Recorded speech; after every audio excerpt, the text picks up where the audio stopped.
ဂျာမန်စစ်ဗိုလ်တယောက်ဟာပန်းတီးကိုတကိုက်ကိုက်လိုက်တဲ့အချိန်မှာပဲတစ်ဖက်ကလူကလည်းလေတံအေးနဲ့လက်ဖစ်ပုံးတစ်လုံးကိုထုတ်ပြီးပန်းတီးကိုက်တယ်လို့ကိုက်ပြလိုက်ပါတယ်။ဒါကိုညင်တော့ဂျာမန်စစ်ဗိုလ်ကသူ့ကိုလာစိန်ခေါ်တဲ့အမှတ်နဲ့ဒေါသတကြီးထိုးနှက်ပါတော့တယ်။ဒါပေမဲ့မထင်မှတ်ပဲအဲ့ဒီလူရဲ့ပါဇက်သေးကနေဂျာမန်စစ်တပ်ရဲ့အမြင့်ဆုံးဂုဏ်ထူးဆောင်တစ်စိတ် Iron Cross တခုထွက်လာတဲ့အခါမှာတော့စစ်ဗိုလ်ကြီးဟာအံ့အားသင့်သွားရပါတယ်။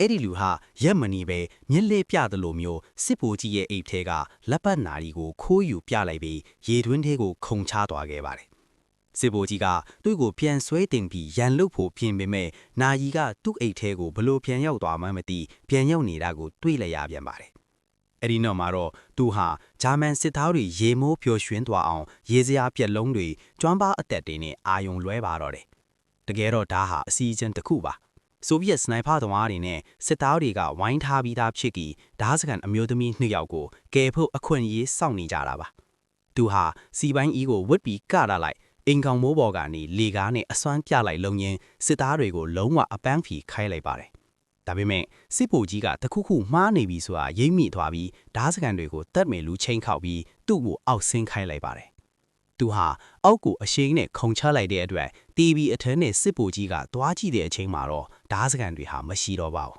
။အဲ့ဒီအချိန်မှာပဲဆိုဗီယက်စစ်သားတွေကဝိုင်းဝန်းပစ်ခတ်ကြပြီးဂျာမန်စစ်သားတွေတယောက်ပြီးတယောက်လဲကျကုန်ပါတော့တယ်။နောက်ဆုံးမှာတော့တီဗီလို့ထင်ထားတဲ့အဲ့ဒီလူဟာပြန်ထလာပြီးကြံနေတဲ့ရန်သူကိုအပြတ်ရှင်းကသူ့ရဲ့ mission ကိုအောင်မြင်အောင်လှုပ်ဆောင်နိုင်ခဲ့ပါတယ်။ဒီဇက်လန်ကတော့ကျူးကျော်သူတွေဟာဘယ်တော့မှအနိုင်မရနိုင်ဘူးဆိုတာကိုသတိပေးနေတာပါ